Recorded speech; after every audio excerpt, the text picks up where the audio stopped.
Esto es audiolibro, con la narración del libro La Victoria Final, el año 2000, escrito por el pastor Marvin Byers.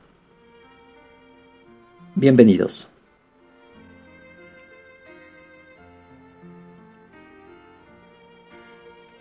Episodio 9. Continuación del capítulo 8.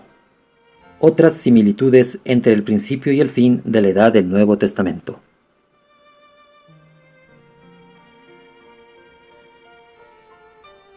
Israel anhelaba ser libertado de Roma y anhelaba el reino. Cuando Cristo vino la primera vez, había dos deseos principales en el corazón del pueblo de Dios. Esperaban que su Mesías cumpliera esos deseos cuando llegara. Si no lo hacía, no estaban preparados para aceptarlo. Primero, ellos querían ser libertados de Roma. Segundo, querían recibir el reino. Actualmente hay dos cosas principales que muchos creyentes esperan recibir por medio de la venida del Mesías.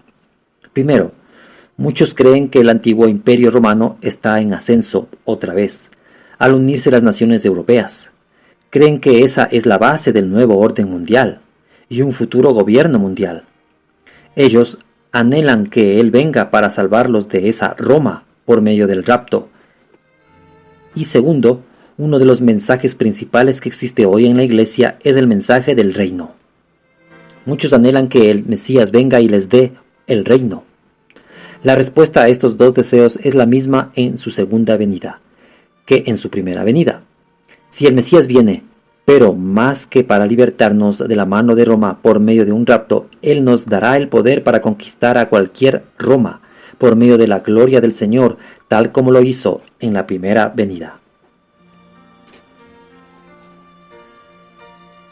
Nota: la Iglesia, al final, conquistó a Roma y al mundo gentil en el año 313 después de Cristo, bajo Constantino. A lo menos, lo hizo en nombre del cristianismo, aunque no en su espíritu. Además de esto, parece haber otro factor interesante en cuanto al temor que su pueblo le ha tenido a Roma en aquel tiempo y ahora.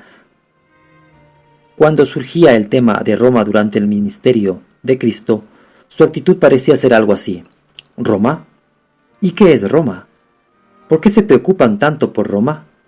Para mí, Roma no es ningún problema, ni es un obstáculo en mi camino. Es más, Roma me va a ayudar a alcanzar mi meta, porque la mayor parte del mundo habla, o por lo menos entiende un idioma. Por tanto, será más fácil alcanzarlos a todos con mi evangelio. Estoy convencido que la actitud del Señor con las preocupaciones de la iglesia actual en cuanto a Roma es muy parecida. En mi libro, Yasser Arafat, un personaje apocalíptico, muestro por qué estamos buscando en el lugar equivocado si creemos que Roma será la causa de nuestros problemas en el fin. La Biblia deja claro que ni Roma ni Europa son causa de preocupación. No olvidemos que la comunidad europea ya tiene 15 naciones y pronto tendrán varias más. ¿Qué pasó con los 10 cuernos o naciones que muchos han estado esperando?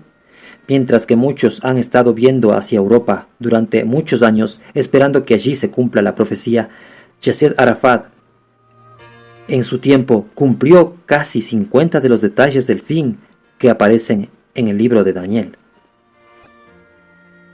A aquellos que anhelaban el reino, el Mesías llegó y les ofreció la cruz. Pedro quería el reino, pero no podía relacionar el escoger la muerte de la cruz con heredar el reino. Por esta razón, Pedro estaba dispuesto verdaderamente a morir por el Señor, quien lo probó. Al sacar su espada y arriesgar su vida para protegerlo, terminó negándolo. No fue porque él ya no anhelaba el reino, ni porque hubiera perdido todo deseo para pelear por él, sino porque no entendía el camino para llegar allí. El camino de la cruz. Él no entendía que el Señor lo estaba llamando a él y a todos los creyentes a seguir al Cordero hasta la cruz y a morir con él con mansedumbre como corderos. Él no entendía lo que Abraham y Jacob habían descubierto, que la vida de Cristo nos llenaría únicamente si primero muere nuestra propia vida. Él no entendía que después el Padre resucitaría al Cordero de entre los muertos, junto con todos los corderos, y los colocaría en el trono. Ve a Apocalipsis 3:21. Al referirnos a muertos, no nos referimos solo a la muerte física, sino a la obra diaria de la cruz en nuestra vida. No sigamos cometiendo los mismos errores que Israel cometió en su primera venida. Escojamos el camino de la cruz, en donde morimos al yo. Si nosotros nunca tenemos la gracia ni el poder para gobernar nuestra propia vida, jamás se nos permitirá gobernar sobre nosotros. Fue en la cruz en donde Jesús por primera vez declaró públicamente que Él era el Rey. Pilato, el gobernador romano, colocó sobre su cabeza un letrero que decía: Jesús Nazareno, Rey de los judíos. Todos empezamos a reinar en la cruz. Había muchas denominaciones. Otra similitud entre el principio y el fin de la edad de la iglesia es muy triste. Entonces, como ahora, el pueblo de Dios estaba dividido en muchas denominaciones contrarias y rivales. Estaban los fariseos, los saduceos, los herodianos, los asenios y más. Cada uno quería proteger su territorio y obtener más prosélitos, pero ninguno de ellos como grupo recibió realmente la bendición que acompañó a la primera venida. La mayoría de ellos rechazó al Señor porque no lo reconocieron cuando vino. Estaban demasiado ocupados en busca de éxito ministerial, posición, congregaciones más grandes, la honra del hombre, más diezmos y más de los bienes de este mundo. Ellos no amaban la presencia de aquel que los había creado y los había llamado al ministerio. Bueno, si amaban el ministerio, pero realmente no lo amaban a él. Ellos pretendían o protegían fielmente a sus congregaciones de toda herejía doctrinal, no por un amor por la verdad, sino debido al amor por los diezmos y las ovejas que peligraban perder.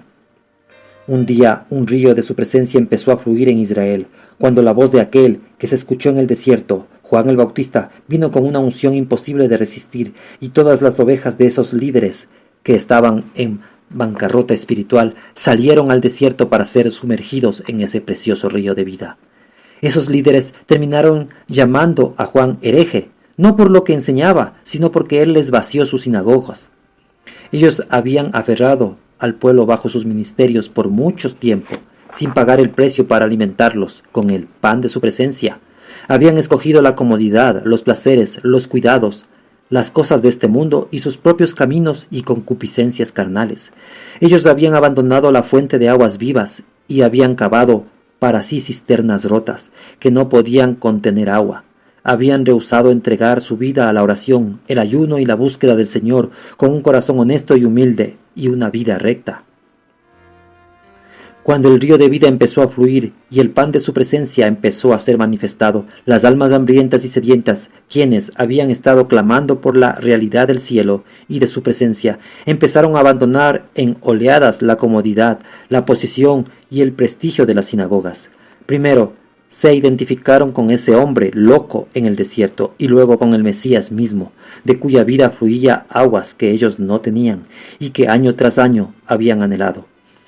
A muchos de ellos ya no les importó si perdían su ancianatura, no les importó si los quitaban como tesoreros de la iglesia, no importó si eran expulsados de la sinagoga, con solo que nunca jamás fueran expulsados de su gloria y su gloriosa presencia, y que nunca más los volvieran a alimentar con el aserrín seco de los sermones muertos. Los líderes religiosos de la época, líderes del único pueblo verdadero de Dios, no podían aceptar la pérdida de las cosas que deseaban en la vida.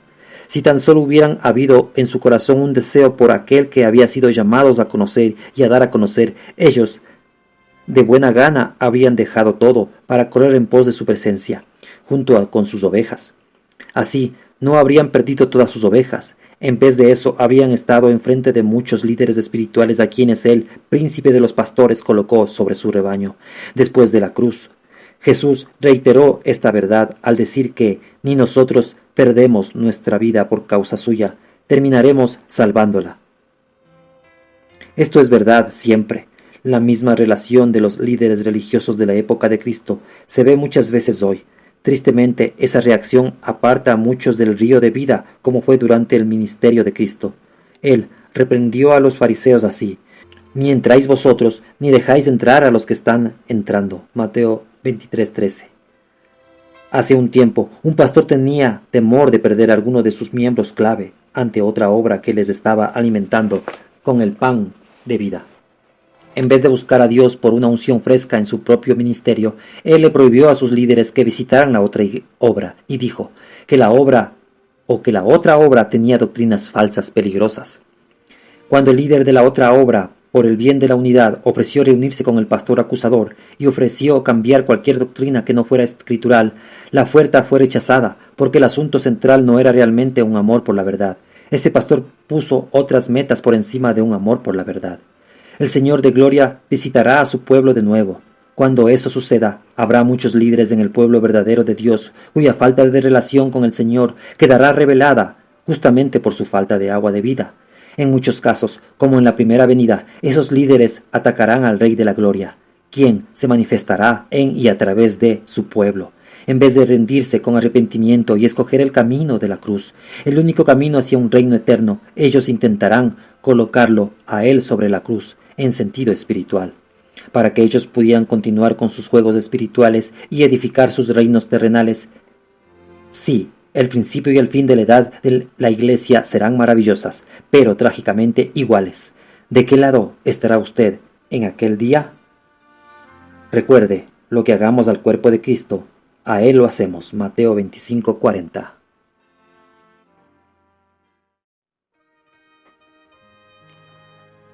Capítulo 9. La cronología del Apocalipsis. Y me dijo, no selles las palabras de la profecía de este libro. Apocalipsis 22:10. El ángel instruye a Juan que no selle el libro del Apocalipsis, porque el Señor desea que entendamos su mensaje.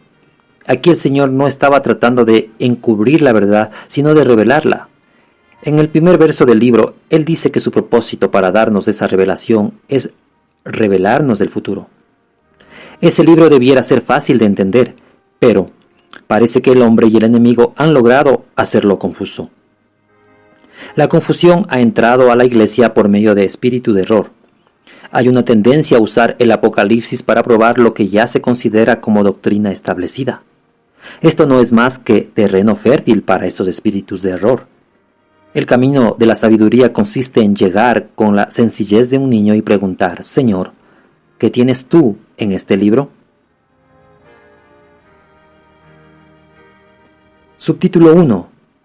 Si es tan fácil, ¿en dónde están entonces los 7 años en el fin? Cuando el Señor me habló en Filipinas acerca de entender el fin, me dijo, si quieres entender la verdad en cuanto al fin, haz a un lado tus ideas y doctrinas preconcebidas de las que estás tan seguro. Luego ven a mí en humildad y pregúntame, Señor, ¿qué dices tú y qué dice tu palabra? Después de decírmelo, Él concluyó con un reto. Por ejemplo, tú estás muy seguro de que habrá 7 años de tribulación en el fin. Muéstrame un solo verso en la Biblia que lo diga. Ese reto trajo consigo un descubrimiento impactante. La tradición, las enseñanzas y las doctrinas de hombres pueden lavarnos el cerebro tan sutilmente que ni siquiera nos percatamos de qué sucedió. Todavía sigo buscando inútilmente ese verso. Durante mis primeros 20 años de cristiano, había sido enseñado y había también compartido con otros la teología popular de los tiempos del fin de la Iglesia actual. Cuando el Señor me presentó este reto, inmediatamente pensé en la famosa última semana de las semanas o de las 70 semanas de Daniel, como un texto que lo probara. Nota: esta última semana de Daniel se discutirá más ampliamente en la parte 3 en los capítulos posteriores. Sigamos. Invariablemente, este es el texto que se da para probar que habrá 7 años de tribulación en el fin, pero me di cuenta que no podía basar una doctrina entera sobre un solo verso, mucho menos en la interpretación humana de ese único verso. Tenía que haber otro. Subtítulo 2. Considere el número 7. Antes de discutir sobre un posible periodo de 7 años en los últimos días, y el periodo de tiempo que realmente aparece en el Apocalipsis, considere cómo usa el Señor el número 7 en la Biblia. En hebreo, la palabra 7 está íntimamente relacionada con el concepto de un pacto o un juramento. El número 7 no es solo un número que representa el pacto, sino que la raíz de la palabra significa hacer un pacto o hacer un juramento. Nota, compare en el diccionario hebreo Strong's palabra números 7650 y 7651. Sigamos. El uso escritural del número 7 es muy interesante a la luz de la relación que existe entre el principio y el fin, y entre Génesis y el Apocalipsis. La palabra hebrea que se traduce como 7 aparece 59 veces en Génesis, muchas veces más que en la mayoría de los demás libros, con una sola excepción, el libro del Apocalipsis, en donde la palabra griega traducida como 7 aparece 54 veces. Considere estos hechos. 1. Dios desea que entendamos el futuro y en especial el mensaje del Apocalipsis porque nos trae bendición. Apocalipsis 1:3. 2. Dios ha enlazado íntimamente los mensajes de Génesis y el Apocalipsis. 3. Él usa más extensamente el número 7 en estos dos libros que en cualquier otro libro de la Biblia. 4. Ni una sola vez se menciona en el libro de Apocalipsis un periodo de 7 años. Los hechos antes mencionados son sorprendentemente por 3 razones, por lo menos. 1. Si habrá un periodo especial de 7 años en el fin, ¿por qué Dios no lo menciona en el Apocalipsis, si este libro en particular es el intento de Dios de dejar claro su mensaje?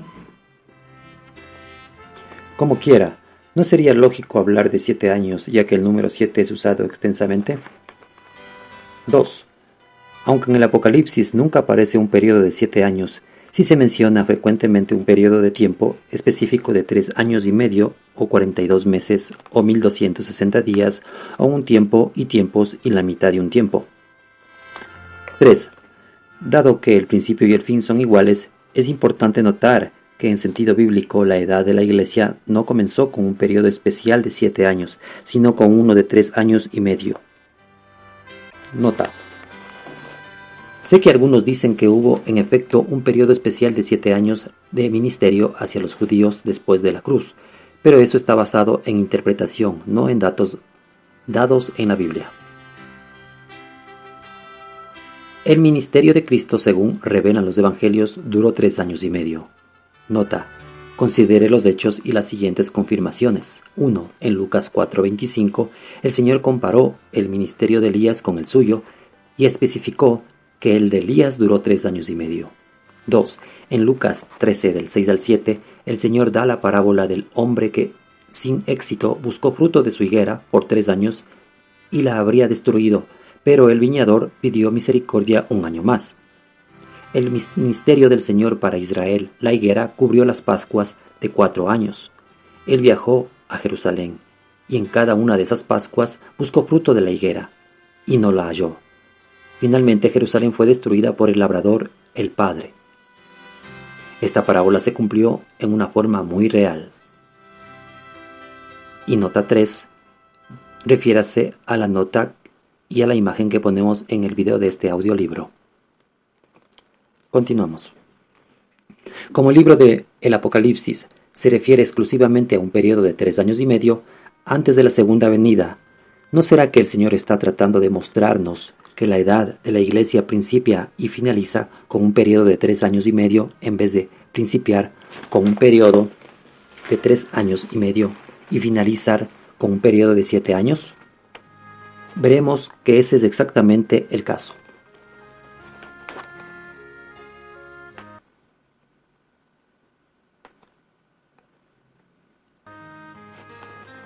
Subtítulo 3. ¿7 años?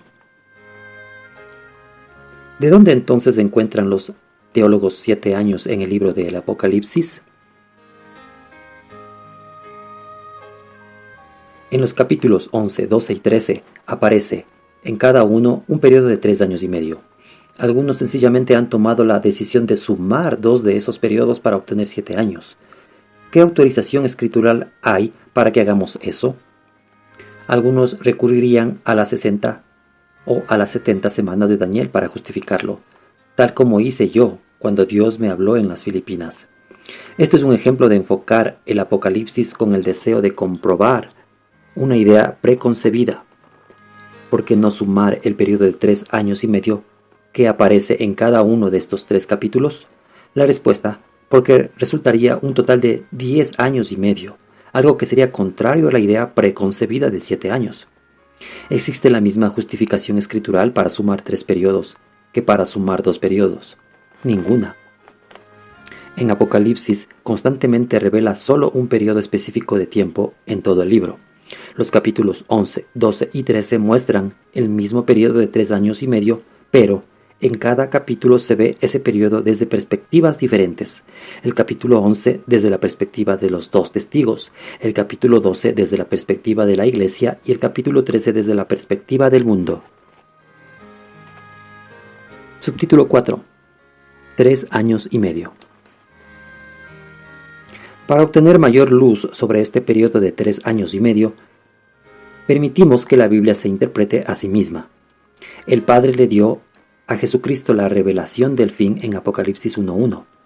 No sabemos con exactitud cuándo le dio el Padre esa revelación sobre los últimos días. Empero, sí sabemos que fue antes de su discurso sobre los últimos días, que aparece en Mateo 24, porque Él no le podría haber dado esa revelación a sus discípulos sin antes haberla recibido de su Padre. Nota, recuerde que cuando Jesús se hizo hombre, se vació de su divinidad. Él crecía en sabiduría y en estatura. Él no hubiera podido crecer en sabiduría si ya lo hubiera sabido todo, ni hubiera habido necesidad que su Padre le diera la revelación, si él ya hubiera sabido todas las cosas. Finalmente, Jesús dijo que solo compartió con sus discípulos lo que hubo oído de su Padre. Juan 7:16-18 y 15:15. Mateo 24, por lo tanto, no puede diferir en nada de la revelación del fin que Cristo le da a su iglesia en el libro del Apocalipsis. Existe una sola revelación verdadera en cuanto a los últimos días. Al considerar cuidadosamente Mateo 24, queda claro que lo que el Señor enseña sobre el fin incluye un solo periodo específico de tiempo, en los últimos días. Él denomina eso el tiempo de gran tribulación, versículo 21. Según su revelación de los últimos días, esa tribulación inicia con la abominación desoladora de que habló el profeta Daniel, versículos 15.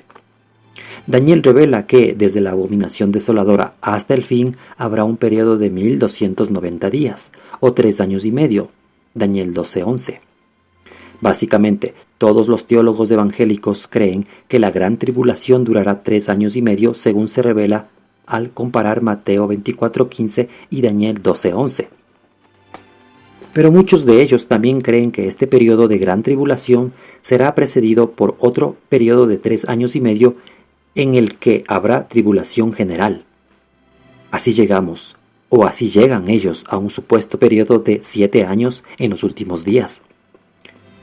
Pero si nos limitamos a la revelación de Cristo sobre los últimos días, nos vemos obligados a admitir que Él jamás aparece refiriéndose a algún periodo específico de tiempo aparte de 3 años y medio, ni en Mateo 24 ni en el libro del Apocalipsis.